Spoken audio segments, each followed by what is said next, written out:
ಯೋಂತಃ ಪ್ರವಿಶ್ಯ ಮಮ ವಾಚಮಿಮಾಂ ಪ್ರಸುಪ್ತಾಂ ಸಂಜೀವಯತ್ಯಖಿಲಶಕ್ತಿಧರಸ್ವಧಾಮ್ನಾ ಅನ್ಯಾಶ್ಚ ಹಸ್ತಚರಣಶ್ರವಣತ್ವಗಾದೀನ್ ಪ್ರಾಣಾನ್ನಮೋ ಭಗವತೆ ಪುರುಷಾಯ ತುಭ್ಯಂ.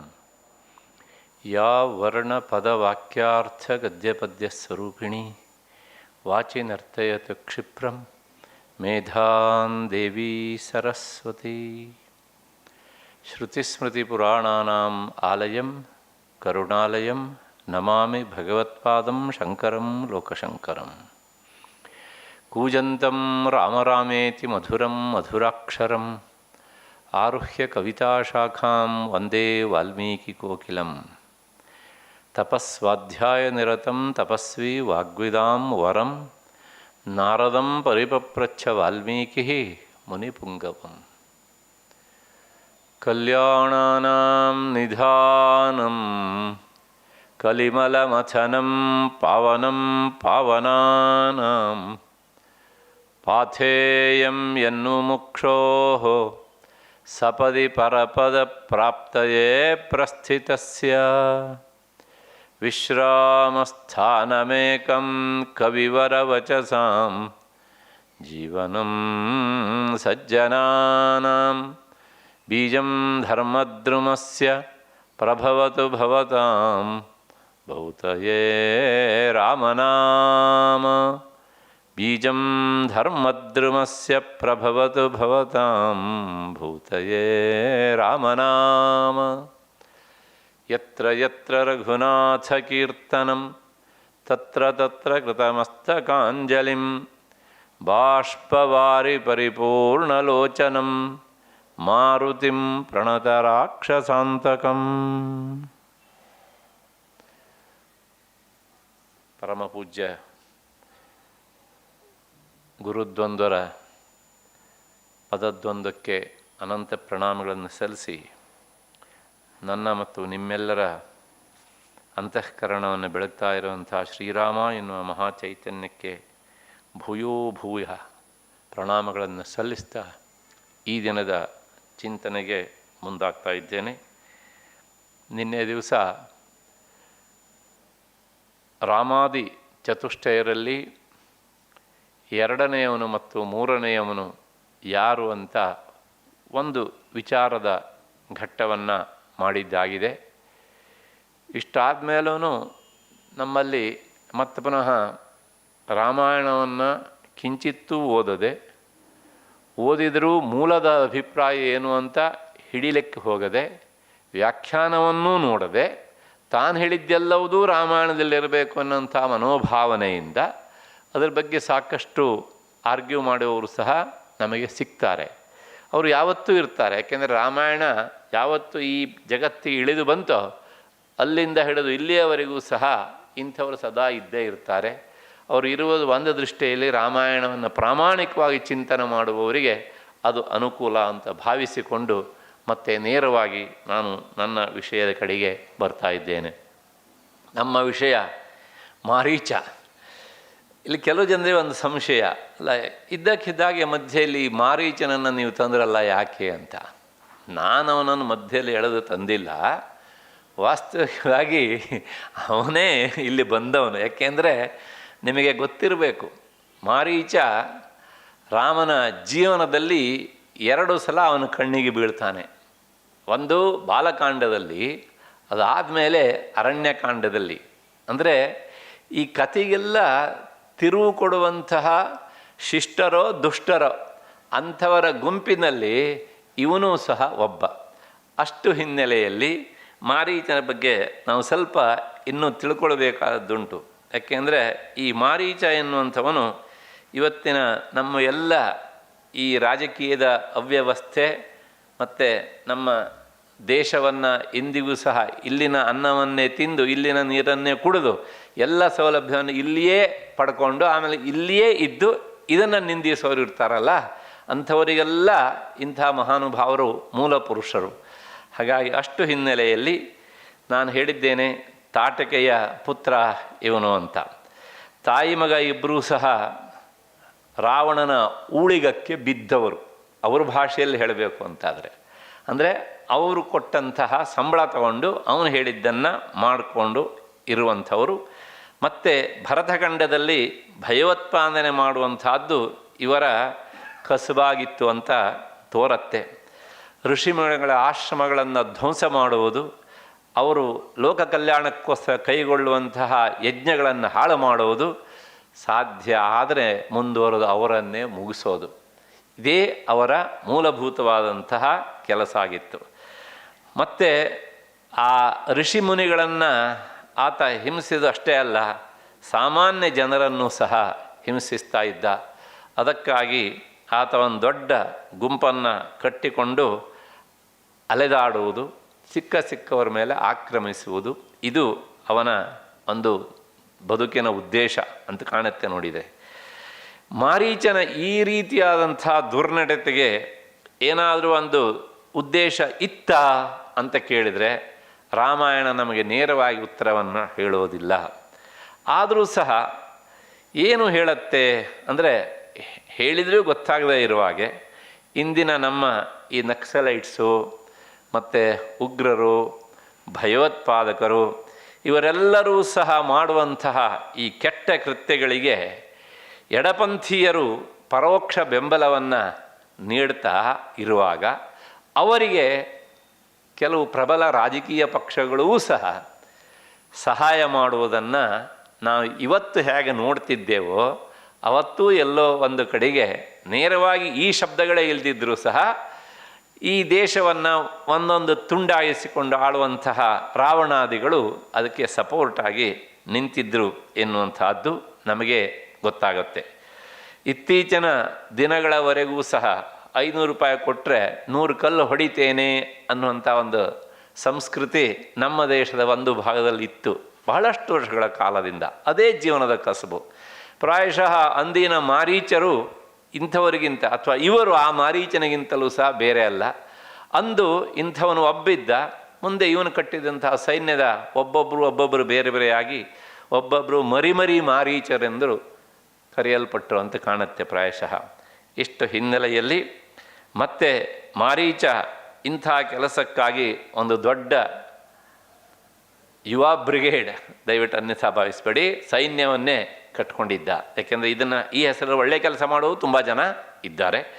ಹಾಗಾಗಿ ಆ ಸೈನ್ಯ ಕಟ್ಕೊಂಡು ಆತ ಸುಬಾಹು ಮುಂತಾದವ್ರನ್ನ ಅದಕ್ಕೆ ಸೇರಿಸ್ಕೊಂಡಿದ್ದ. ಇವರು ಸಹ ಆ ಸುಬಾಹು ಇವರೆಲ್ಲರೂ ಸಹ ಒಂದು ರೀತಿಯ ಬಾಡಿಗೆ ಮಂದಿ ಆಗಿ ಎಲ್ಲ ಸೇರಿಕೊಂಡಿದ್ದರು. ಅದಾದಮೇಲೆ ನಮಗೆ ಒಟ್ಟಾರೆ ಇಡೀ ಮಾರೀಚನ ಬದುಕಿನ ಉದ್ದೇಶ ಏನಾಗಿತ್ತು ಅಂತಂದರೆ ದೇಶದ್ರೋಹದ ಕೆಲಸ, ಸಜ್ಜನರ ಹಿಂಸಿಸುವಂಥದ್ದು. ಇಷ್ಟನ್ನು ಬಿಟ್ಟರೆ ಇನ್ನೇನೂ ನಮಗೆ ಕಾಣುವುದಿಲ್ಲ. ಈತ ಮೊಟ್ಟ ಮೊದಲು ನಮಗೆ ಕಾಣುವಂಥದ್ದು ವಿಶ್ವಾಮಿತ್ರರು ಲೋಕ ಕಲ್ಯಾಣಕ್ಕಾಗಿ ಮಾಡುವಂತಹ ಯಾಗದಲ್ಲಿ. ಹಾಗೆ ನೋಡಿದರೆ ವಿಶ್ವಾಮಿತ್ರರು ಇವರಿಗೆ ಏನೂ ತೊಂದರೆ ಕೊಟ್ಟವರಲ್ಲ. ಏಕೆಂದರೆ ಋಷಿಗಳ ಜೀವನವೇ ಅದು ತ್ಯಾಗಮಯವಾದಂಥದ್ದು. ಅವರು ತಮ್ಮ ಉದ್ಧಾರ ಮತ್ತು ತಮ್ಮ ಹತ್ತಿರ ಬಂದಂತಹ ಸಾಧಕ ಲೋಕಕ್ಕೆ ಅನುಕೂಲವನ್ನು ಮಾಡಿಕೊಡುವಂತಹ ಹಿನ್ನೆಲೆಯಲ್ಲಿ ಅವರು ಬದುಕ್ತಾರೆ. ಬಂದವರಿಗೂ ಸಹ ಅಂಥದ್ದೇ ದಾರಿಯನ್ನು ತೋರಿಸ್ತಾರೆ. ಹೀಗೆ 5-6 ಬಾರಿ ಆತ ವಿಶ್ವಾಮಿತ್ರರ ಯಾಗಕ್ಕೆ ಸಾಕಷ್ಟು ಅಡ್ಡಿಯನ್ನು ಉಂಟು ಮಾಡಿದ್ದ. ಅದಾದಮೇಲೆ ವಿಶ್ವಾಮಿತ್ರರು ಮನಸ್ಸು ಮಾಡಿದ್ದರೆ ಅವರೇ ಅವನನ್ನು ಮುಗಿಸಬಹುದಿತ್ತು. ಯಾಕೆಂದರೆ ಅವರು ಪೂರ್ವಾಶ್ರಮದಲ್ಲಿ ಸ್ವತಃ ಕ್ಷತ್ರಿಯರು, ಸಾಕಷ್ಟು ಅಸ್ತ್ರ ಶಸ್ತ್ರಗಳನ್ನು ಬಲ್ಲವರಾಗಿದ್ದರು. ಆದರೆ 2 ಕಾರಣದಿಂದ ಅವರು ಈ ಕೆಲಸಕ್ಕೆ ಮುಂದಾಗಲಿಲ್ವೇನೋ ಅಂತ ಅನಿಸುತ್ತೆ. ಒಂದು, ಯಜ್ಞ ದೀಕ್ಷಾಬದ್ಧನಾಗಿ ನಾನು ಯಾಕೆ ಈ ಹಿಂಸೆಗೆ ಮುಂದಾಗಬೇಕು ಎನ್ನುವಂಥ ಒಂದು ಪ್ರಶ್ನೆ ಅವರನ್ನು ಕಾಡಿರಬಹುದು. ಹಾಗಾಗಿ ಅವರು ಈ ರಾಕ್ಷಸರನ್ನು ಮುಗಿಸೋದಕ್ಕೆ ಮುಂದಾಗಲಿಲ್ಲ ಅಂತ ಕಾಣುತ್ತೆ. 2ನೇ ಕಾರಣ, ಇಂಥವರೆಲ್ಲ ಯಜ್ಞಧ್ವಂಸಿಗಳಾದ ಮೇಲೆ ಈಗ ನಾನಿರುವ ಕಾಲದಲ್ಲಿ ಯಜ್ಞ ರಕ್ಷಕನೇ ಆಗಿ ಅವತರಿಸಿ ಬಂದಾಗ ಅವನನ್ನು ಪ್ರಪಂಚಕ್ಕೆ ಪರಿಚಯಿಸಿ ಮತ್ತು ಆ ವ್ಯಾಜದಿಂದ ನನ್ನ ಯಜ್ಞ ಸಂರಕ್ಷಣೆಯನ್ನು ಮಾಡಿ ಮತ್ತು ನನ್ನಲ್ಲಿರುವಂತಹ ಸಕಲ ಸಂಪತ್ತಾದಂತಹ ಜ್ಞಾನ ರಾಶಿಯನ್ನು ಸರಿಯಾದ ವ್ಯಕ್ತಿಗೆ ನಾನು ದಾನ ಮಾಡಿದರೆ ಅದೂ ಸಹ ಶ್ರೇಯಸ್ಸು ಅಂತ ಭಾವಿಸಬೇಕು ಅಂತ ಕಾಣುತ್ತೆ. ಹೀಗೆ ಹಲವು ಉದ್ದೇಶಗಳನ್ನು ಇರಿಸಿಕೊಂಡು ವಿಶ್ವಾಮಿತ್ರರು ಅಯೋಧ್ಯೆಯ ಕಡೆಗೆ ಹೆಜ್ಜೆ ಹಾಕಿದರು, ರಾಮನನ್ನು ಕರ್ಕೊಂಡು ಬರಬೇಕು ಅಂತ.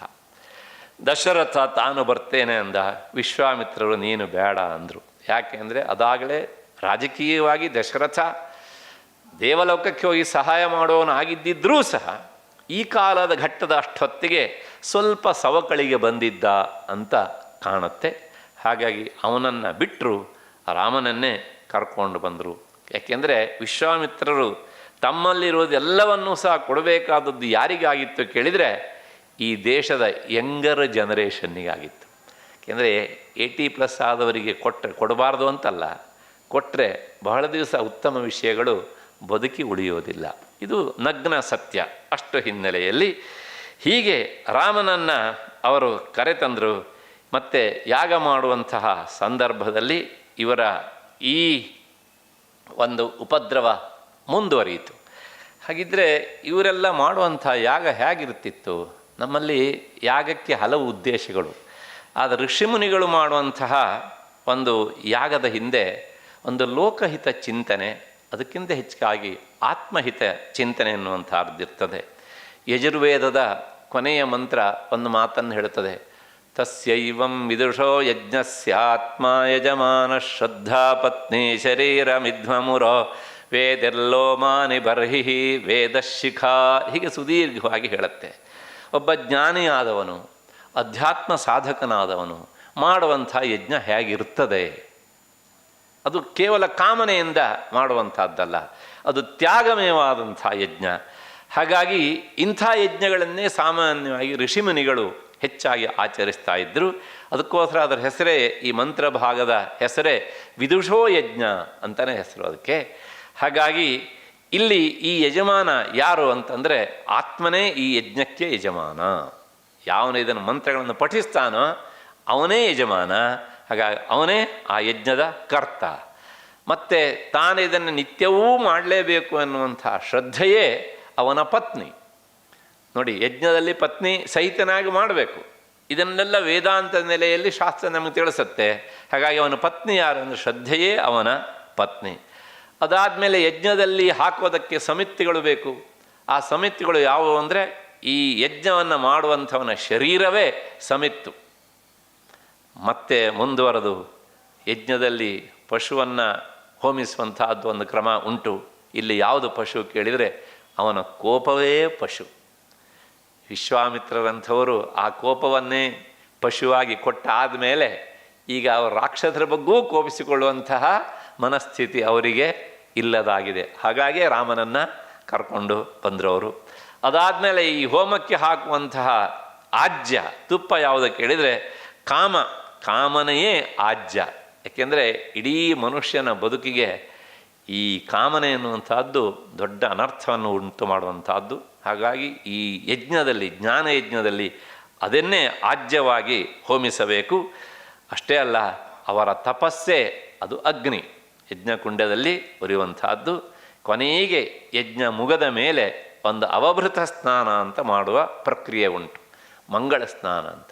ಇಲ್ಲಿ ಯಾವುದು ಮಂಗಳ ಸ್ನಾನ ಅಂತ ಕೇಳಿದರೆ ಇಂತಹ ಯಜ್ಞ ಮಾಡುವ ಯಜಮಾನನ ಮರಣವೇ ಅದು ಅವಭೃತ ಸ್ನಾನ.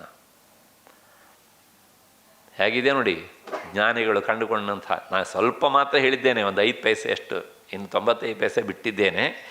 ಹೀಗೆ ಇಷ್ಟು ಹಿನ್ನೆಲೆಯಲ್ಲಿ ಋಷಿಮುನಿಗಳು ತಮ್ಮ ಬದುಕನ್ನೇ ಯಜ್ಞಮಯವಾಗಿಸಿಕೊಂಡಿದ್ದರು. ಆದರೆ ಇಂತಹ ಯಜ್ಞದ ಹಿನ್ನೆಲೆಯನ್ನು ಪ್ರಾಯಶಃ ಅವತ್ತು ಎಲ್ಲರಿಗೂ ಸಹ ಅವರು ಹೇಳಲಿಕ್ಕೆ ಹೋಗಲಿಲ್ವೋ ಏನೋ ಅಂತ ಕಾಣುತ್ತೆ. ನೋಡಿದರೆ ಹೇಳಿದ್ದಿದ್ರೂ ಸಹ ಏನೂ ಪ್ರಯೋಜನ ಆಗೋದಿಲ್ಲ. ಕೆಲವು ಸಲ ನಾವೇನೋ ಸಬ್ಕೆ ಸಾಥ್ ಸಬ್ಕೆ ವಿಕಾಸ್ ಅಂತ ಹೇಳ್ಬೋದು, ಸಬ್ಕಾ ಸಾಥ್ ಸಬ್ಕಾ ವಿಕಾಸ್ ಅಂತ. ಆದರೆ ಅದನ್ನು ದುರುಪಯೋಗ ಮಾಡ್ಕೊಳ್ಳೋರೆ ಆದರೆ ಏನು ಮಾಡೋದು? ಹಾಗಾಗಿ ಯಜ್ಞದ ಮಹತ್ವವನ್ನು ಎಷ್ಟು ಹೇಳಿದರೂ ಸಹ ಇಲ್ಲ ನಾವು ಹೀಗೆ ಬದುಕೋರು ಅಂತ ಅಂದರೆ ಏನು ಮಾಡಲಿಕ್ಕೆ ಬರ್ತದೆ? ಏನೂ ಮಾಡಲಿಕ್ಕೆ ಬರೋದಿಲ್ಲ. ಹೀಗೆ ಇದೆಲ್ಲ ಗೊತ್ತಿದ್ದೂ ಸಹ ಇಂತಹ ಈ ಜೀವನ ಯಜ್ಞವನ್ನು, ಜ್ಞಾನ ಯಜ್ಞವನ್ನು ವಿರೋಧಿಸ್ತಾ ಇದ್ದರು ಬಹಳಷ್ಟು ಜನ. ಅಂಥವರು ಅಂದೂ ಇದ್ದರು, ಮಧ್ಯದಲ್ಲೂ ಇದ್ದರು, ಈಗಲೂ ಸಹ ಇದ್ದಾರೆ. ಇಂತಹ ಯಜ್ಞದಿಂದ ಯಾರಿಗೂ ಏನೂ ಸಹ ಅನ್ಯಾಯ ಅಂತೂ ಆಗೋದಿಲ್ಲ. ಆದರೆ ಅವರಿಗೆ ಆತ್ಮೋದ್ಧಾರದ ದಾರಿ ಸ್ಪಷ್ಟವಾಗಿ ಸಿಗ್ತದೆ. ಹೀಗೆ ಈ ಯಜ್ಞಕ್ಕೆ ನಿಜವಾದ ಅರ್ಥ ಏನು ಅಂದರೆ ಆರಾಧನೆ, ಪೂಜೆ ಅಂತೆಲ್ಲ ಅರ್ಥ. ಯಜ್ಞ ಅನ್ನೋದಕ್ಕೆ ಅರ್ಥನೇ ಯಜಪೂಜಾಯಾಮ್ ಎನ್ನುವಂಥದ್ದು. ಪೂಜಾರ್ಥಕವಾದಂಥ ಧಾತುವಿನಿಂದಲೇ ಅದರ ರೂಪ ಸಿದ್ಧಿಯಾಗ್ತದೆ. ಇಂಥ ಯಜ್ಞಕ್ಕೆ ಇನ್ನೊಂದು ಅರ್ಥ ಉಂಟು, ತ್ಯಾಗ ಅಂತ. ನಿನ್ನಲ್ಲಿ ಏನುಂಟೋ ಅದನ್ನು ತ್ಯಾಗ ಮಾಡು ಅಂತ. ಅದೊಂದು ದೊಡ್ಡ ಯಜ್ಞ. ಯಜ್ಞದ ಅಂತಿಮ ಚರಮ ಪರಮ ಲಕ್ಷ್ಯವೇ ನಿನ್ನಲ್ಲಿ ಏನುಂಟೋ ಅದನ್ನು 4 ಜನರಿಗೆ ಹಂಚು. ಹಾಗೆ ಹಂಚುವಿಕೆಯೇ ಯಜ್ಞದ ಅಂತಿಮವಾದಂಥ ಲಕ್ಷ್ಯ. ಅಂದರೆ ಅವನ ಬದುಕು ತ್ಯಾಗಮಯವಾಗಿ ಇರಬೇಕು ಅಂತ. ಇಷ್ಟೆಲ್ಲ ಗೊತ್ತಿದ್ದರೂ ಅಲ್ಲಿ ಪಕ್ಕದಲ್ಲಿ ದಕ್ಷಿಣದಲ್ಲಿ ಕುಳಿತಿದ್ನಲ್ಲ ಯಾರು, ರಾವಣ, ಅವನಿಗೆ ಇದು ತುಂಬ ಒಂಥರ ಬೇಸರವನ್ನು ಉಂಟು ಮಾಡಿತು. ಯಾಕೆ ಕೇಳಿದರೆ ಉಪನಿಷತ್ತು ಹೇಳುತ್ತೆ, ತೇನ ತ್ಯಕ್ತೇನ ಭುಂಜೀತಾ, ಎಲ್ಲವನ್ನೂ ಸಹ ತ್ಯಜಿಸಿ ನೀನು ಬದುಕಬೇಕು ಅಂತ. ಆದರೆ ರಾವಣನಿಗೆ ಏನಾಗಿತ್ತು ಅಂದರೆ ಅವನಿಗೆ ಇಷ್ಟ ಆಗಲಿಲ್ಲ. ಯಾಕೆ, ಅವನು ವಾಸ್ತವಿಕವಾಗಿ ಒಳ್ಳೆಯ ಕುಲದಿಂದ ಬಂದವನೇ ಆಗಿದ್ದಿದ್ರೂ ಸಹ ಈಗಾಗಲೇ ಅವನು ಮೈಗೂಡಿಸಿಕೊಂಡಿದ್ದ ಅವನ ಸಂಸ್ಕಾರ, ಅವನ ಸಂಸ್ಕೃತಿ ಹೇಗಿತ್ತು ಅಂತಂದರೆ ಪಿಬ, ಅದಾದ ಮೇಲೆ ಭುಂಕ್ಷ್ವ. ಭುಂಕ್ಷ್ವ ಅಂದರೆ ಮತ್ತೆ ನಾನು ಹೇಳಬೇಕಾದಿಲ್ಲ ಯಾವುದನ್ನು, ಎಲ್ಲ ಸ್ಪೇರ್ ಪಾರ್ಟ್ಸನ್ನು ಅಂತ ಅರ್ಥ. ಮತ್ತು ವಿಹರ, ಮಜಾ ಉಡಾಯಿಸು. ಅಪಹರ, ಬೇರೆಯವರ ಸ್ವತ್ತನ್ನು ಅಪಹರಿಸು. ಇದಕ್ಕೆ ಆತ ಸಂಪೂರ್ಣವಾಗಿ ಒಗ್ಗಿಸಿಕೊಂಡಿದ್ದ. ಹಾಗಾಗಿ ಈ ತ್ಯಾಗವನ್ನು ಬೋಧಿಸುವಂಥ ಯಜ್ಞ ಅವನಿಗೆ ಇಷ್ಟ ಆಗಲಿಲ್ಲ. ಇಷ್ಟ ಆಗದೆ, ಯಾಕೆಂದರೆ ಅದಕ್ಕೆ ನಾನು ಒಪ್ಪಿಕೊಂಡ್ರೆ ಇದನ್ನೆಲ್ಲ ಯಾರು ಅನುಭವಿಸ್ಬೇಕು, ಹಾಗಾಗಿ ನಾನು ಇದಕ್ಕೆ ದೂರ ಆಗಬೇಕಾಗತ್ತೆ ಇದರಿಂದ ಅಂತ ಹೇಳಿ ತೀರ್ಮಾನ ಮಾಡಿ ಆತ ಈ ಯಜ್ಞ ವಿದೂಷಕನಾದ. ಕೊನೆಗೆ ಇದಕ್ಕೆ ನೇರವಾಗಿ ತಾನೇ ಇಳಿಯದೆ ಈ ಮಾರೀಚನಂಥವ್ರನ್ನ ಹುಡುಕಿದ. ಇಂಥ ಬಕ್ರಾಗಳು ಅವನ ಕಣ್ಣಿಗೆ ಬಿದ್ದರು. ಅವನೊಂದಿಷ್ಟು ಕೂಲಿ ಸಂಬಳ ಕೊಡ್ತಿದ್ದ, ಇವರು ಆ ಕೆಲಸವನ್ನು ಮಾಡ್ತಿದ್ರು. ಹೀಗೆ ಅದಕ್ಕಾಗಿ ಈ ಮಾರೀಚ ಮತ್ತು ಇದೇ ಸಮಾನ ಸ್ವಭಾವದವರನ್ನು ದಂಡಕಾರಣ್ಯದಲ್ಲಿ ಇರಿಸಿ ಲೋಕಕಂಟಕರಾಗುವುದಕ್ಕೆ ಹಿಂದ್ಗಡೆಯಿಂದ ಒಂದು ರೀತಿಯ ಪ್ರಬಲ ಕಾಣದ ಕೈಯಾಗಿ ನಿಂತ ರಾವಣ. ಇಷ್ಟಾದ ಮೇಲೆ ಏನೋ ಅದೃಷ್ಟವೋ ಗೊತ್ತಿಲ್ಲ, ಆ ವಿಶ್ವಾಮಿತ್ರರ ಯಜ್ಞದ ಸಂದರ್ಭದಲ್ಲಿ ಮಾರೀಚ ರಾವಣನ ಕಣ್ಣಿಗೆ ಬಿದ್ದ. ದಿಸ್ ಫಸ್ಟ್ ಟೈಮ್ ಅವನ ಕಣ್ಣಿಗೆ ಬಿದ್ದಿತ್ತು. ಆದಮೇಲೆ ಏನಾಯಿತು ಕೇಳಿದರೆ, ಆ ಯಜ್ಞ ಹಾಳು ಮಾಡಲಿಕ್ಕೆ ಬಂದಂತಹ ಸುಬಾಹು ಮತ್ತು ಈ ತಾಟಕಿ ಇವ್ರನ್ನೆಲ್ಲ ರಾಮ ತನ್ನ ಆಗ್ನೇಯ ಅಸ್ತ್ರದಿಂದ ಮುಗಿಸಿದ. ಅವರಿಬ್ಬರನ್ನ ಈ ಅಸ್ತ್ರದಿಂದ ಮುಗಿಸಿದಂಥ ರಾಮನಿಗೆ ಇವನನ್ನು ಮುಗಿಸೋದು ಏನೂ ಕಷ್ಟ ಆಗಿರಲಿಲ್ಲ. ಅದು ನಾನು ಆಗಲೇ ಹೇಳಿದ್ನಲ್ಲ, ರಾಮನ ಕಣ್ಣಿಗೆ ಬಿದ್ದ. ಅವನ ಅದೃಷ್ಟ ಇನ್ನೂ ಅವನಿಗೆ ಆಯುಷ್ಯ ಇಟ್ಟಿತ್ತು ಅಂತ ಕಾಣುತ್ತೆ. ಅಥವಾ ಮುಂದಿನ ಕಥೆ ತಿರುಗಿ ಇವನು ಬೇಕು ಬದುಕಿರಲಿ ಅಂತ ಬಿಟ್ನೋ ಅದೂ ಸಹ ಗೊತ್ತಿಲ್ಲ. ಯಾಕಂದರೆ ವಾಲ್ಮೀಕಿ ಮುನಿಗಳು ಇದು ಯಾವುದನ್ನು ಸಹ ಕಂಠತಃ ಹೇಳುವುದಿಲ್ಲ. ಅದಾದ ಮೇಲೆ ಆತ ಏನು ಮಾಡಿದ ಅಂತಂದರೆ, ರಾಮ ಅವನ ಮೇಲೆ ಈ ರೀತಿಯಾದಂತಹ ಅವನನ್ನು ನಾಶ ಮಾಡುವಂಥ ಅಸ್ತ್ರಗಳನ್ನು ಪ್ರಯೋಗ ಮಾಡದೆ ಒಂದು ಮಾನವಾಸ್ತ್ರವನ್ನು ಬಿಟ್ಟನಂತೆ. ಆ ಮಾನವಾಸ್ತ್ರ ಹೇಗಿತ್ತು ಅಂತಂದರೆ, ಅಲ್ಲೇ ಹೇಳ್ತಾರೆ ಶೀತ ಇಶು ಅಂದರೆ ಶೀತ ಶರ. ಆ ಶರ ಒಂದು ರೀತಿಯಲ್ಲಿ ರಾಮನಷ್ಟೇ ಉದಾರ ಸ್ವಭಾವದಾಗಿತ್ತು ಅಂತ ವಾಲ್ಮೀಕಿ ಮುನಿಗಳು ಬಣ್ಣಿಸ್ತಾರೆ. ಆ ಬಾಣ ಅದು ಬಿಟ್ಟಾಗ ಏನು ಮಾಡ್ತು ಕೇಳಿದರೆ, ನಮ್ಮನ್ನು ಎಲ್ಲೋ ದೂರದಲ್ಲಿ ಒಂದು 100 ಯೋಜನ ದೂರದಲ್ಲಿರುವಂಥ ಒಂದು ದ್ವೀಪದಲ್ಲಿ ತಗೊಂಡೋಗಿ ಅವನನ್ನು ಬೀಳಿಸ್ತು.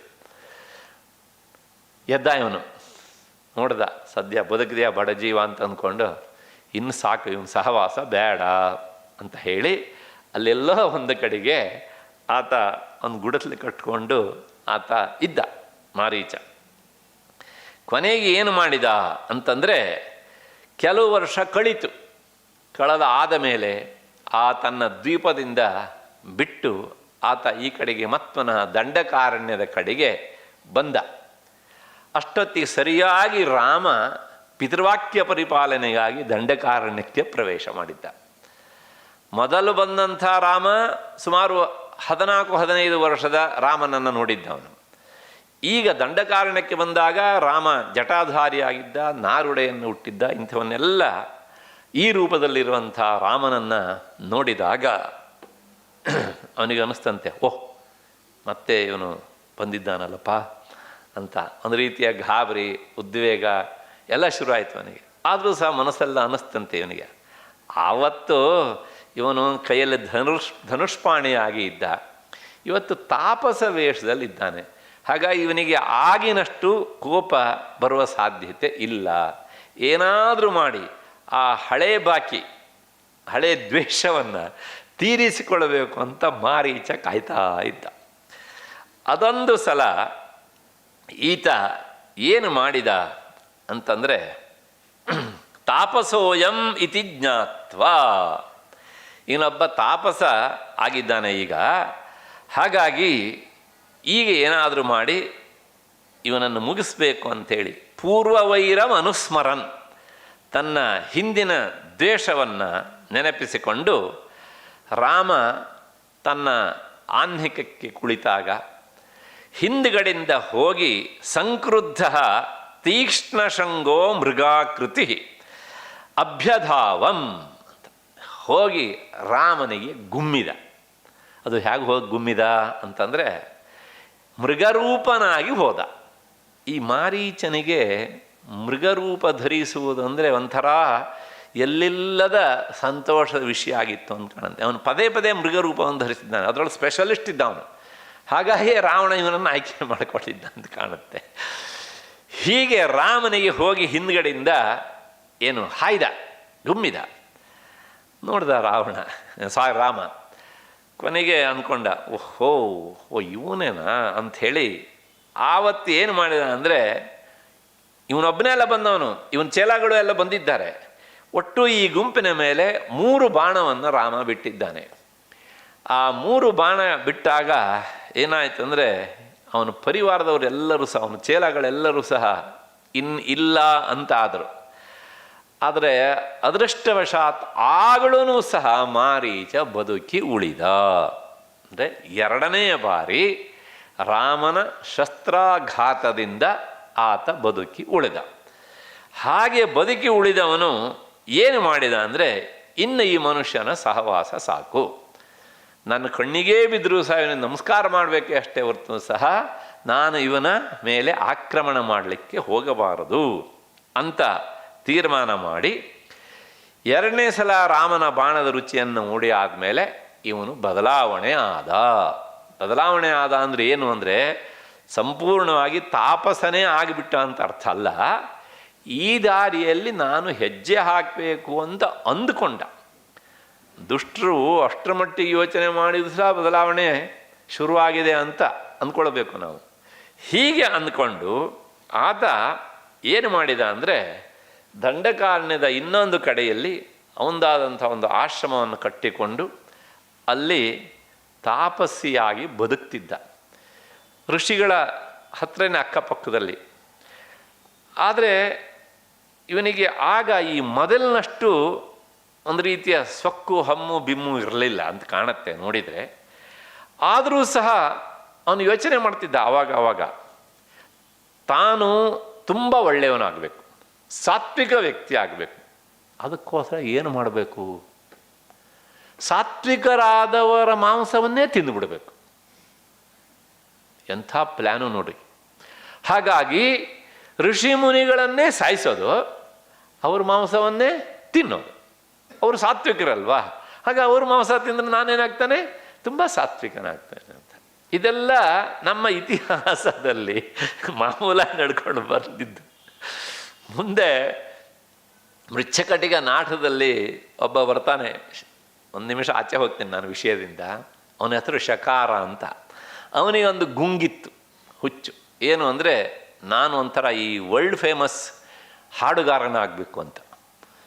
ಅದಕ್ಕೋಸ್ಕರ ಏನು ಮಾಡಬೇಕು, ಇವನ ಕಂಠವೋ ಒಂಥರ ಕಲ್ಕಂಠ ಆಗಿತ್ತು. ಅವನ ಕಂಠ ಕಾಗೆಗಿಂತಲೂ ಸಹ ಕೆಟ್ಟ ಸ್ವರ ಆಗಿತ್ತು. ಆದರೆ ತಾನು ಸಂಗೀತಗಾರನಾಗಬೇಕು ಅಂತ ಅವನಿಗೆ ಆಸೆ. ಅದಕ್ಕೋಸ್ಕರ ಏನು ಮಾಡ್ತಿದ್ದ ಅಂದರೆ, ಯಾವ ಪಕ್ಷಿ ಸುಂದರವಾಗಿ ಹಾಡುತ್ತೋ ಆ ಪಕ್ಷಿಯನ್ನೇ ಹಿಡಿದು ತಿಂದರೆ ಅದರ ಕಂಠ ನನಗೆ ಬರುತ್ತದೆ ಅಲ್ವಾ ಅಂತ ತೀರ್ಮಾನ ಮಾಡಿ ಕೋಗಿಲೆಗಳನ್ನು ಸಾಯಿಸೋದು, ಅದನ್ನು ತಿನ್ನೋದು ಮಾಡ್ತಿದ್ದ. ಪ್ರಾಯಶಃ ಶಕಾರನಿಗೆ ಈ ಮಾರೀಚನೇ ಗುರು. ಅಥವಾ ಮಾರೀಚನ ಸಂತತಿ ಶಕಾರನ ರೂಪದಲ್ಲಿ ಮುಂದುವರಿಯಿತು. ಮೃಚ್ಛಕಟಿಕ ನಾಟಕದಲ್ಲಿ ಬರುವಂತಹದ್ದು. ಇಬ್ಬರು ಸಮಾನ ದುಷ್ಟರೇ, ಅದರೊಳಗೆ ಏನೂ ಸಂಶಯ ಇಲ್ಲ.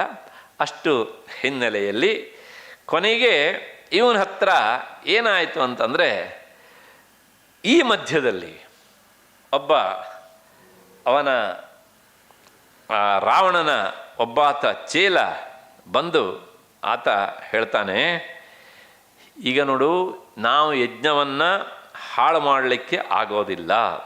ಯಾಕೆ ಅಂತಂದರೆ ರಾಮ ಲಕ್ಷ್ಮಣ ಯಜ್ಞ ಸಂರಕ್ಷಣೆಗೆ ಕಟಿಬದ್ಧರಾಗಿ ನಿಂತುಬಿಟ್ಟಿದ್ದಾರೆ. ವಿಶ್ವಾಮಿತ್ರರು ಆ ಕೆಲಸ ಮಾಡ್ತಾ ಇದ್ದಾರೆ, ಅವ್ರನ್ನ ಕರ್ಕೊಂಡು ಬಂದು ಅಂತ ಹೇಳಿದಾಗ ರಾವಣ ಈ ಸವಾಲನ್ನು ಸ್ವೀಕರಿಸಿದ. ನೋಡೇ ಬಿಡ್ತೇನೆ ನಾನು ಹೀಗೆ ಅಂಥೇಳಿ ಮತ್ತೆ ಪುನಃ ಹೋಗಿ ಈ ರಾವಣನ ಹತ್ರ ಹೋಗಿ ನಮ್ಮ ಮಾರೀಚನ ಹತ್ರ ಹುಡ್ಕೊಂಡು ಹೋಗ್ತಾನೆ ಅವನನ್ನು. ಹೋಗಿ, ಯಾಕೆಂದರೆ ಅವನ ಅಡ್ರೆಸ್ ಇತ್ತು ಇವನ ಹತ್ರ. ಇದೆಲ್ಲ ಇಂಡೈರೆಕ್ಟಾಗಿ ಹೇಳಬೇಕು ಅಂದರೆ, ಒಂದು ಸಲ ಭೂಗತ ಮಾಫಿಯಾದ ಜೊತೆಗೆ ಸಿಲುಕಿಕೊಂಡ್ರೆ ಆಮೇಲೆ ತಾನು ಬಿಡ್ತೇನೆ ಅಂದರೂ ಸಹ ಅವರು ಬಿಡುವುದಿಲ್ಲ. ನಮ್ಮ ದೇಶದಲ್ಲಿ ಇಂಥಕ್ಕೆ ಬೇಕಷ್ಟು ಉದಾಹರಣೆ ಉಂಟು. ನಾನು ಬಿಟ್ಟು 10 ವರ್ಷ ಆಯ್ತು ರೀ, ನನಗೂ ಅದಕ್ಕೆ ಸಂಬಂಧ ಇಲ್ಲ ಅಂದರೆ 11ನೇ ವರ್ಷಕ್ಕೆ ಹೊಸ್ತಾಗಿ ಬಾ ಅಂತಾರೆ ಅವರಷ್ಟೇ. ಹೀಗೆ ಏಕೆಂದರೆ ನಮ್ಮ ಅಕ್ಕಪಕ್ಕದ ಪ್ರದೇಶಗಳಲ್ಲೇ ಇಂಥವ್ರು ಬೇಕಷ್ಟು ಜನ ಆಗಿದ್ದನ್ನು ನಾನೂ ಸಹ ನೋಡಿದ್ದೇನೆ. ಹಾಗಾಗಿ ಒಂದು ಸಲ ಆ ದುಷ್ಟರ ಸಹವಾಸಕ್ಕೆ ಸಿಲುಕಿದರೆ ಮತ್ತೆ ಅದರಿಂದ ಬಿಡಿಸಿಕೊಳ್ಳೋದು ಬಹಳ ಕಷ್ಟ. ಹೀಗೆ ಈ ರಾವಣ ಹೋದ ಅವನ ಹತ್ರ, ಮಾರೀಚನ ಹತ್ರ ಹೋಗಿ ಹೇಳ್ತಾನೆ, ನೋಡು, ನನಗೆ ಈಗ ನಿನ್ನ ಸಹಾಯ ಬೇಕಾಗಿದೆ.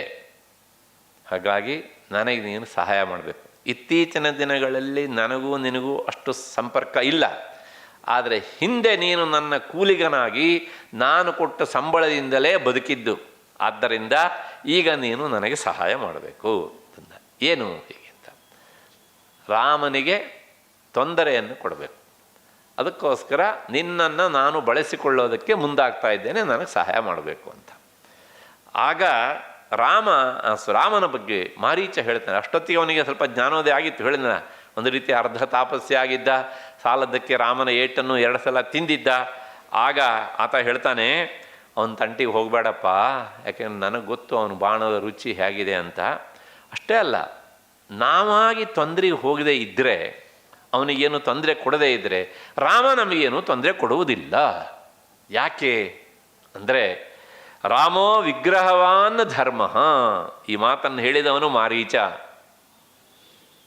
ಎಂಥ ಮಾತು ನೋಡಿ. ರಾಮೋ ವಿಗ್ರಹವಾನ್ ಧರ್ಮ. ರಾಮ ಹೇಗಿದ್ದಾನೆ ರಾವಣ ಅಂದರೆ ಧರ್ಮವೇ ಮೈಗೂಡಿ ಬಂದಂಥ ಆಕಾರ ಅವನದು. ಆದ್ದರಿಂದ ಅವನಿಗೆ ಕೆಡಕನ್ನು ಮಾಡಲಿಕ್ಕೆ ಹೋಗಬೇಡ. ಅಷ್ಟೇ ಅಲ್ಲ, ಎರಡನೇದು ಸಾಧು, ಪರಮಶಾಂತ ಸ್ವಭಾವದವನವನು. ಮತ್ತು ಸತ್ಯಪರಾಕ್ರಮ, ಅವನು ಅತ್ಯಂತ ಸತ್ಯನಿಷ್ಠ. ತನ್ನ ಪರಾಕ್ರಮವನ್ನು ಸತ್ಯ ಸಂರಕ್ಷಣೆಗೋಸ್ಕರ ಬಳಸ್ತಾನೆ ಅಷ್ಟೇ ಹೊರತನೂ ಸಹ ಕೇವಲ ಬೇಡದೇ ಇರುವುದಕ್ಕೆ ತನ್ನ ಪರಾಕ್ರಮವನ್ನು ಬಳಸೋದಿಲ್ಲ. ನನಗನಿಸುತ್ತೆ ಈ ಎಲ್ಲ ಅವನಲ್ಲಿರುವ ಗುಣಗಳನ್ನು ನೋಡಿದಾಗ ರಾಜ ಸರ್ವಸ್ಯ ಲೋಕಸ್ಯ, ಅವನೇ ನಿಜವಾಗಿ ಈ ಪ್ರಪಂಚದಲ್ಲಿರುವಂಥ ಪ್ರತಿಯೊಂದು ಸಂಕುಲಕ್ಕೂ ಸಹ ಅವನೇ ನಿಜವಾದ ರಾಜ. ನೀನಲ್ಲ ಅಂದ ಇಂಡೈರೆಕ್ಟಾಗಿ. ರಾಜ ಸರ್ವಸ್ಯ ಲೋಕಸ್ಯ ದೇವಾನಾಂ ಭಗವಾನ್ ಇವ. ದೇವತೆಗಳಿಗೆ ಇಂದ್ರ ರಾಜನಾಗಿರುವ ಹಾಗೆ ರಾಜನಾಗಿದ್ದಾನೆ ರಾಮ ಎಲ್ಲರಿಗೂ. ಅಷ್ಟೇ ಅಲ್ಲಪ್ಪ, ಅವನು ಎಂಥವನು ಅಂತಂದರೆ, ನಾನು 2 ಸಲ ಅವನ ಬಾಣದ ರುಚಿ ನೋಡಿ ಬಂದಿದ್ದೇನೆ. ಹಾಗಾಗಿ ವೃಕ್ಷೇ ವೃಕ್ಷೇಹಿ ಪಶ್ಯಾಮಿ ಚೀರಕೃಷ್ಣಾಜಿನಾಂಬರಂ. ನಾನು ಈ ದಂಡಕಾರನಲ್ಲಿದ್ದರೂ ಸಹ ಪ್ರತಿಯೊಂದು ಮರಗಳನ್ನು ನೋಡಿದಾಗಲೂ ಸಹ ನನಗೆ ಆ ಮರಗಳಲ್ಲಿ ಕಾಣುವವನು ರಾಮನೇ. ವೃಕ್ಷೇ ವೃಕ್ಷೇಹಿ ಪಶ್ಯಾಮಿ ಕೃಷ್ಣಾಜಿನಾಂಬರಂ. ಎಂಥವನು ಅಂದರೆ ನಾರುಡೆಯನ್ನು ಹುಟ್ಟಿದ್ದಾನೆ, ಕೃಷ್ಣಾಜನವನ್ನು ತೊಟ್ಟಿದ್ದಾನೆ, ಅದರ ಜೊತೆಗೆ ಧನುಷ್ಪಾಣಿಯಾಗಿದ್ದಾನೆ, ಜಟಾಧಾರಿಯಾಗಿದ್ದಾನೆ. ಅಂಥ ರಾಮನನ್ನು ನಾನು ನೋಡ್ತಾ ಇದ್ದೇನೆ. ಅದಕ್ಕೋಸ್ಕರ ರಾಮಂ ಪಾಶಹಸ್ತಂ ಇವಾಂತಕಂ. ಮಾರೀಚ ಹೇಳ್ತಾನೆ ಮುಂದುವರೆದು, ಕೈಯಲ್ಲಿ ಪಾಶವನ್ನು ಹಿಡಿದಂಥ ಯಮನಂತೆ ನನಗೆ ಅವನು ಕಾಣ್ತಾನೆ ಅಂತ. ಒಬ್ಬನೇ ವ್ಯಕ್ತಿಗೆ ಹೀಗೆಲ್ಲ ಕಾಣಬೇಕಿದ್ರೆ ರಾಮ ಇದಿಷ್ಟನ್ನು ಅವನಿಗೆ ತೋರಿಸಿರ್ಬೇಕು ಒಂದು, ಅದಿಲ್ವಾ ಮಾರೀಚನಿಗೆ ತಲೆ ಪೂರ್ತಿ ಅರ್ಧ ಕೆಟ್ಟಿರಬೇಕು ಹೀಗೆ ಅಂತ. ಇದಕ್ಕಿಂತ ಹೆಚ್ಚಾಗಿ ಸಮಾಧಾನ ಹೇಳಬೇಕು ಅಂದರೆ ರಾಮ ಎಲ್ಲರಿಗೂ ಪಾಶಹಸ್ತ ಹಿಡಿದಂತಹ ಯಮನಂತೆ ಕಾಣಲಿಲ್ಲ. ಅವನು ಉಪಾಸಕರಿಗೆ ಪರಮ ಶಾಂತ ಮೂರ್ತಿಯಾಗಿ ಕಂಡಿದ್ದಾನೆ. ಚಿತ್ರಕೂಟಕ್ಕೆ ಭರತ ಬಂದಾಗ ರಾಮನನ್ನು ಹೇಗೆ ಕಂಡ ಅಂತಂದರೆ ಚಂಪೂರಾಮಾಯಣದ ಕವಿ ಒಂದು ಮಾತನ್ನು ಹೇಳ್ತಾನೆ, ಅಥಾವಾಸಂ ಶಾಂತೇ ಅಕೃತ ಸುಕೃತಾನಾಮ ಸುಲಭಂ. ರಾಮ ಹೇಗಿದ್ದ ಅಂದರೆ ಆ ಶಾಂತ ರಸವೇ ಘನೀಭವಿಸಿದರೆ ಅದಕ್ಕೊಂದು ಆಕಾರ ಕೊಟ್ಟರೆ ಹೇಗಿರ್ತದೆಯೋ ಆ ಆಕಾರ ರಾಮ ಆಗ್ತಾನೆ. ಹಾಗೆ ಪರಮ ಶಾಂತ ಮೂರ್ತಿಯಾಗಿ ರಾಮ ಇದ್ದ. ಅಂದರೆ ಉಪಾಸಕರಿಗೆ, ಸಾಧಕರಿಗೆ, ಇಂಥವರಿಗೆಲ್ಲ ರಾಮ ಶಾಂತ ಮೂರ್ತಿಯಾಗಿ ಕಾಣ್ತಾನೆ. ಭಕ್ತ ಲೋಕಕ್ಕೆ ಹೇಗೆ ಕಾಣ್ತಾನೆ ಅಂತಂದರೆ ಅವನು ಭಕ್ತಿ ಮೂರ್ತಿಯಾಗಿಯೇ ಕಾಣ್ತಾನೆ. ಶಿಷ್ಟರಿಗೆ ಪರಮ ಸಾಧು ಮೂರ್ತಿಯಾಗಿ ಕಾಣ್ತಾನೆ, ದುಷ್ಟರಿಗೆ ಹೀಗೆ ಯಮನ ಹಾಗೆ ಕಾಣ್ತಾನೆ. ಅಂದರೆ ಏನು ಹೇಳಿದಂಗಾಯಿತು, ಯಾದೃಶೀ ಭಾವನಾ ಯತ್ರ ತಾದೃಶೀ ಸಿದ್ಧಿ. ನಮ್ಮ ಭಾವನೆ ಹೇಗಿರುತ್ತೋ ಹಾಗೆ ರಾಮ ಕಾಣ್ತಾನೆ ಎನ್ನುವಂಥದ್ದನ್ನು ವಾಲ್ಮೀಕಿ ಮುನಿಗಳು ನಮಗೆ ಪರ್ಯಾಯವಾಗಿ ತಿಳಿಸ್ತಿದ್ದಾರೆ. ಇಷ್ಟೆಲ್ಲ ಆದ ಮೇಲೆ ಕೊನೆಗೆ ಆ ಮಾರೀಚ ರಾವಣನಿಗೆ ಉಪದೇಶ ಮಾಡ್ತಾನೆ. ಜೀವಿತಂಚ ಸುಖಂಚೈವ ರಾಜ್ಯಂಚೈವ ಸುದುರ್ಲಭಂ. ರಾವಣ ಯೌವನ, ಧನ ಸಂಪತ್ತು, ರಾಜ್ಯ ಇದೆಲ್ಲವುದು ಒಟ್ಟಿಗೆ ಸಿಕ್ಕರೆ ಸಿಕ್ಕವನು ಅದೃಷ್ಟ. ಕೆಲವು ಜನರಿಗೆ ಜೀವನದಲ್ಲಿ ದುಡ್ಡು ಬರ್ತದೆ, 85 ವಯಸ್ಸಾದ್ಮೇಲೆ ಏನು ಪ್ರಯೋಜನ ರೀ? ಏನು ಪ್ರಯೋಜನ? ಜ್ಯೋತಿಷ್ಯದಲ್ಲಿ ಶುಕ್ರದಶೆ ಅಂತ ಒಂದುಂಟು. ಕೆಲವು ಜನರಿಗೆ ಯೌವನದಲ್ಲಿ ಆ ಶುಕ್ರದಶೆ ಬರ್ತದೆ, ಅಂಥವ್ರು ಅದೃಷ್ಟವಂತರು, ಚೆನ್ನಾಗಿ ದುಡ್ಡನ್ನು ಮಾಡಿಕೊಂಡು ಮತ್ತು ಅಧಿಕಾರವನ್ನು ಸಹ ಅನುಭವಿಸ್ತಾರೆ. ಇನ್ನು ಕೆಲವು ಜನರಿಗೆ 85 ಆದಮೇಲೆ ಶುಕ್ರದಶೆ, ಏನು ಪ್ರಯೋಜನ? ಕಣ್ಣು ಕಾಣೋದಿಲ್ಲ, ಕಿವಿ ಕೇಳಿಸೋದಿಲ್ಲ, ತಿನ್ನೋದಕ್ಕೆ ಹಲ್ಲು ಮೊದಲೇ ಇಲ್ಲ. ಹಾಗಾಗಿ ಆ ಶುಕ್ರದಶೆ ಯಾವಾಗ ಬರಬೇಕು ಅಂತಂದರೆ ಯೌವನದಲ್ಲಿ ಬರಬೇಕು, ಸಕಾಲದಲ್ಲಿ ಬರಬೇಕು. ಹಾಗೆ ಅದನ್ನು ಹೇಳ್ತಾನೆ ರಾವಣ ನೋಡಿ, ಜೀವಿತಂ ಒಂದು ದೀರ್ಘಾಯುಷ್ಯ, ಚೆನ್ನಾಗಿ ಬದುಕೋದು. ಹಾಗೆ ಬದುಕಿದಾಗ ಸುಖ ಅನುಭವಿಸೋದು. ಮತ್ತು ಆ ಸುಖ ಹೇಗೆ ಕೇಳಿದರೆ ರಾಜ್ಯ ಸುಖ, ಆ ರಾಜ್ಯ ಸುಖವನ್ನು ಅನುಭವಿಸೋದು. ಇವೆಲ್ಲವುದು ಒಬ್ಬನಿಗೆ ಸರಿಯಾದ ಕಾಲದಲ್ಲಿ ಸಿಗುವುದು ಅತ್ಯಂತ ವಿರಳ. ನಿನಗೆ ಸಿಕ್ಕಿದೆಯೋ? ಹಾಗಾಗಿ ಯದಿ ಇಚ್ಛಸಿ ಚಿರಂ ಭೋಕ್ತಂ, ಇದನ್ನೆಲ್ಲವನ್ನು ನೀನು ಬಹಳ ಕಾಲ ಅನುಭವಿಸಬೇಕು ಅಂತ ಬಯಸ್ತೀಯೋ, ಮಾ ಕೃತಾಹ ರಾಮ ವಿಪ್ರಿಯಂ, ರಾಮನಿಗೆ ಕೆಟ್ಟದ್ದನ್ನು ಮಾಡಲಿಕ್ಕೆ ಹೋಗಬೇಡ. ಯಾಕೆಂದರೆ ಹಾಗೆ ಹೋದರೆ ನೀನು ಇದಿಷ್ಟನ್ನು ಒಟ್ಟಿಗೆ ಕಳ್ಕೊಳ್ತೀಯ. ಮಾರೀಚ ಹೇಳ್ದ. ಮತ್ತಷ್ಟೇ ಅಲ್ಲ, ನಾನು ಅವನನ್ನು ಅತ್ಯಂತ ಸಮೀಪದಿಂದ ಕಂಡವನು, ನಿನಗೆ ಅವನು ಪರಿಚಯ ಇಲ್ಲ, ನನಗೆ ಪೂರ್ತಿ ಪರಿಚಯ ಉಂಟು ರಾಮನ ಪರಾಕ್ರಮದ್ದು. ಇಹ ಪ್ರವ್ರಾಜಿತೋ ಯುಕ್ತ ತಾಪಸೋಹಂ ಸಮಾಹಿತ. ನಾನು ಇವತ್ತು ಈ ದಂಡಕಾರಣ್ಯಕ್ಕೆ ಬಂದು ನನ್ನ ಆ ರಾಕ್ಷಸಿ ಪ್ರವೃತ್ತಿಯನ್ನು, ದುಷ್ಟ ಸ್ವಭಾವವನ್ನು ಬಿಟ್ಟು ತಾಪಸನಾಗಿ ನಿಲ್ಲುವುದಕ್ಕೆ ಅವನೇ ಕಾರಣ. ಪ್ರಾಯಶಃ ಮನಸ್ಸು ಮಾಡಿದ್ದಿಂದರೆ ಈ ಹಿಂದೆ 2 ಸಲದೊಳಗೆ ಅವನು ನನ್ನನ್ನು ಮುಗಿಸಬಹುದಿತ್ತು. ಆದರೆ ಅವನು ಎಂಥ ಉದಾರಿ ಅಂತಂದರೆ ಬದುಕೊಂಡು ಹೋಗಲಿ ಇವನು ಅಂತ ಬಿಟ್ಟನಲ್ಲ. ಹಾಗೆ ಬಿಟ್ಟಿದ್ದಕ್ಕೋಸ್ಕರ ಇವತ್ತು ನಾನು ತಾಪಸಿಯಾಗಿ ಬದುಕೋದಕ್ಕೆ ಕಾರಣವಾಗಿದೆ. ವೃಕ್ಷೇ ವೃಕ್ಷೇ ಚ ಪಶ್ಯಾಮಿ, ಪ್ರತಿ ಮರದಲ್ಲೂ ಸಹ ನಾನು ಅವನನ್ನೇ ನೋಡ್ತಾ ಇದ್ದೇನೆ. ಅಷ್ಟೇ ಅಲ್ಲ, ಇನ್ನೊಂದು ಮಾತು ಹೇಳ್ತೇನೆ, ನೀನು ಅವನ ತಂಟಿಗೆ ಹೋಗಬೇಡ. ಯಾಕೆ ಅಂದರೆ ನನ್ನ ಸ್ಥಿತಿ ಹೇಗಾಗಿದೆ ಅಂದರೆ ಆ ರಾಮ ಅನ್ನೋ ಭಯ ನನ್ನ ಅಂಗುಷ್ಠದಿಂದ ತಲೆಯವರೆಗೆ ವ್ಯಾಪಿಸಿಬಿಟ್ಟಿದೆ. ನರನಾಡಿಗಳನ್ನೆಲ್ಲ ಅವನ ಭಯ ನನಗೆ ಕಿತ್ತು ತಿಂತಾ ಇದೆ. ಯಾರಾದರೂ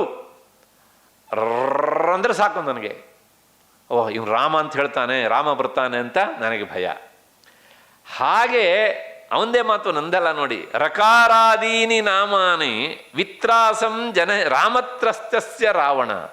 ಅಂದರೆ ರಕಾರದಿಂದ ಪ್ರಾರಂಭವಾಗುವ ಯಾವುದೇ ನಾಮ ಹೇಳಬೇಕಿದ್ರೆ ರ ಅಂತ ಉಚ್ಚಾರ ಮಾಡಿದ್ರೆ ಸಾಕು, ಮುಂದೆ ಇಲ್ಲಿ ರಾಮ ಅಂತ ಮುಗಿಸ್ಬಿಡ್ತಾರೋ ಹಾಗೆ ಇವರು ಅಂತ ನನಗೆ ಭಯ.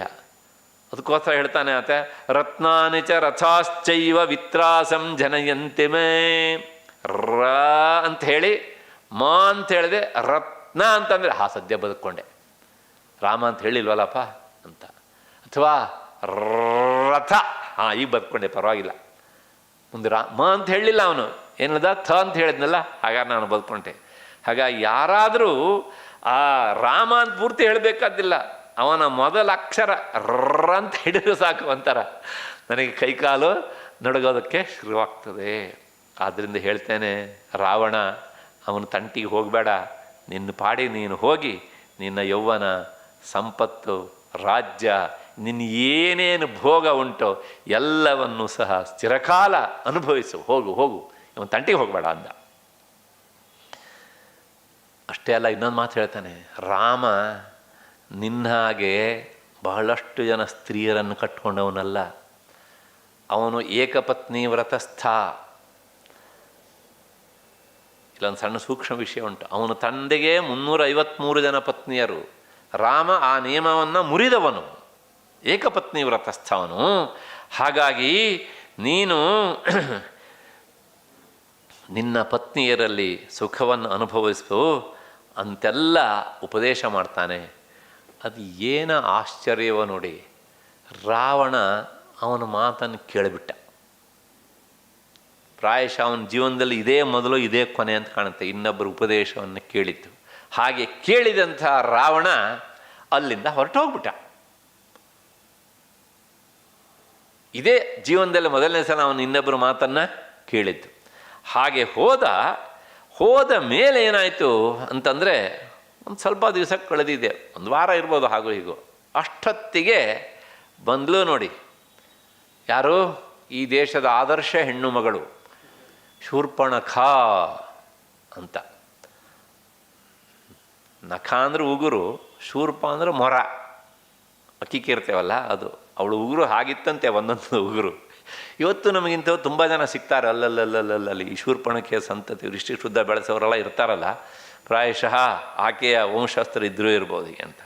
ಹೀಗೆ ಶೂರ್ಪಣಖೆ ಬಂದಾಗ ನೋಡಿದ ರಾವಣ, ನೋಡಿದರೆ ಒಂಥರ ಪೂರ್ತಿ ಫ್ಲ್ಯಾಟ್ ಆಗಿಬಿಟ್ಟಿದೆ. ಅವಳ ಜೀವನದಲ್ಲಿ ಮತ್ತೆ ನೆಗಡಿ ಆಗೋ ಪ್ರಶ್ನೆನೇ ಇಲ್ಲ. ಅದಾದಮೇಲೆ ಇಲ್ಲಿ ಪೂರ್ತಿ ಇಲ್ಲವೇ ಇಲ್ಲ. ಹಾಗಾಗಿ ಭಗವಂತ ವ್ಯವಸ್ಥೆ ಇಟ್ಟಿದ್ದಾನೆ, ಶಬ್ದ ಹಿಂದಕ್ಕೆ ಹೋಗದೆ ಅಲ್ಲೇ ನಿಂತು ತಡೆದು ನಮ್ಗೆ ಕೇಳಿ ಅನುಕೂಲ ಆಗಲಿ ಅಂತ ಅದನ್ನೇ ಎಲ್ಲ ಮೈದಾನ ಮಾಡಿಬಿಟ್ಟಿದ್ದಾನೆ ಲಕ್ಷ್ಮಣ. ಹಾಗಾಗಿ ನೋಡಿದ ಅವನು, ಏನಿದು ಅಂತ ಶೂರ್ಪಣಖೆ ಹತ್ರ.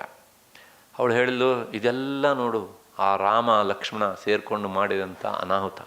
ನಿನ್ನ ತಂಗಿ ಎಷ್ಟು ಚಂದ ಇದ್ಲು, ಇಂತಹ ಚಂದವಾದಂಥ ತಂಗಿಗೆ ಇಂಥ ವಿರೂಪವನ್ನು ತಂದುಕೊಟ್ರು.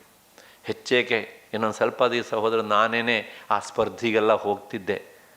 ಯಾವ ಸ್ಪರ್ಧೆ ಅಂತ ಮತ್ತೆ ನೀನು ಹೇಳಬೇಕಾದ್ದಿಲ್ಲ, ಅರ್ಥ ಆಗತ್ತೆ ನಿಮಗೆ. ಇಂತಹ ಸುಂದರಿಯ ಅಂತ ನಿನ್ನ ತಂಗಿಗೆ ಅವಮಾನ ಮಾಡಿದ್ದು ನಿನಗೆ ಅವಮಾನ ಅಲ್ವಾ? ನಿನಗೇನು ಅನಿಸೋದಿಲ್ಲ ನನ್ನನ್ನು ನೋಡಿಕೊಂಡು? ಹೀಗೆ ಎಲ್ಲ ಮಸಾಲೆಗಳನ್ನೆಲ್ಲ ಒಂದಿಷ್ಟು ಸೇರಿಸಿ ರಾವಣನ ತಲೆಗೆ, ಅದು ಒಂದು ತಲೆ ಅಲ್ಲ ನೋಡಿ, 10 ತಲೆಗೆ ತುಂಬಿ ಲಾಕ್ ಮಾಡಿಲ್ಲ. ಆಗ ಆತ ಕೇಳ್ತಾನೆ, ಈ ಕೆಲಸ ಮಾಡಿದ್ನ ಅವನು, ಹಾಗಿದ್ರೆ ಅವನ ಶಸ್ತ್ರ ಏನು, ಅವನ ಅಸ್ತ್ರ ಏನು, ಅವನ ಶಕ್ತಿ ಏನು ಅಂತೆಲ್ಲ ಶೂರ್ಪಣಖಿ ಹತ್ರ ಕೇಳಿದಾಗ ಅವಳು ಒಂದಿಷ್ಟು, ನಾನು ಈಗ ತಾನೇ ಹೇಳಿದಾಗೆ ಇದ್ದಿದ್ದು ಇಲ್ಲೇ ಇದ್ದಿದ್ದೆಲ್ಲ ಸೇರಿಸಿ ರಾವಣನಿಗೆ ಒಂದಿಷ್ಟು ತಲೆಗೆ ಕಸವನ್ನು ಹಾಕ್ತಾಳೆ. ಅದಾದ ಮೇಲೆ ನೀನು ಹೋಗು, ನಾನು ನೋಡ್ಕೊಳ್ತೇನೆ ಅಂತ ಕಳಿಸಿದ. ಮತ್ತೆ ಪುನಃ ಮಾರೀಚನ ಹತ್ರ ಬಂದ ರಾವಣ, 2ನೇ ಬಾರಿ ಬಂದು. ಇವನು ಆಶ್ರಮದ ಒಳಗಿದ್ದ, ಹೊರಗಡೆ ಬಂದ, ಮಾರೀಚ ಅಂತ ಕರೆದ. ಅವನನ್ನು ನೋಡಿದ ತಕ್ಷಣ ಮಾರೀಚನಿಗೆ ಜಂಘಾಬಲವೇ ಉಡುಗಿ ಹೋಯ್ತು. ಗ್ರಹಚಾರ ಈ ಸಲ ನನಗೆ ಇತಿಶ್ರೀ ಮಾಡ್ತಾನೆ ಇವನು ಅಂತ ಅಂದ್ಕೊಂಡು ಆತ ಹೇಳ್ತಾನೆ, ನೀನನ್ನು ನಾನು ಹಿಂದೆ ಕಳಿಸ್ಕೊಟ್ಟಿದ್ದೇನೆ, ಮತ್ತೆ ಬಂದೆಲ್ಲೋ ಯಾಕೋ ಅಂದ. ಇಲ್ಲ, ನಿನ್ನ ಸಹಾಯ ಬೇಕೇ ಬೇಕು, ಹೀಗೆ ಬಿಟ್ಟರೆ ನಮಗಿನ್ನು ಉಳಿಗಾಲ ಇಲ್ಲ. ಯಾಕೆಂದರೆ ಒಂದೊಂದೇ ಈ ನಿಯಮಗಳನ್ನು ಬದಲಾವಣೆ ಮಾಡ್ತಾ ಇದ್ದಾನೆ ರಾಮ. ಹಾಗಾಗಿ ಮಾರೀಚನ ಹತ್ರ ನಿನ್ನ ಸಹಾಯ ನನಗೆ ಬೇಕೇ ಬೇಕು ಅಂತ ಪದೇ ಪದೇ ಕೇಳಿದ. ಆಗ ಮಾರೀಚ ತುಂಬ ಹೆದರ್ಕೊಂಡ.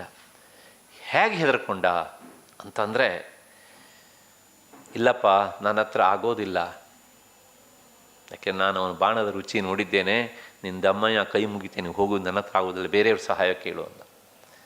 ರಾವಣ ಹೇಳ್ತಾನೆ, ನೋಡು, ಮೊದಲನೇದಾಗಿ ನಿನಗೆ ಅವಕಾಶ, ರಾಮನನ್ನು ನಾನು ಅವನ ಪತ್ನಿಯನ್ನು ಅಪಹರಿಸಬೇಕು ಅಂತ ತೀರ್ಮಾನ ಮಾಡಿದ್ದೇನೆ, ಅದಕ್ಕೆ ಸಹಕರಿಸು. ಅದಿಲ್ವೋ ನಾನೇ ನಿನ್ನನ್ನು ಇಲ್ಲಿಯೇ ಮುಗಿಸಿಬಿಡ್ತೇನೆ.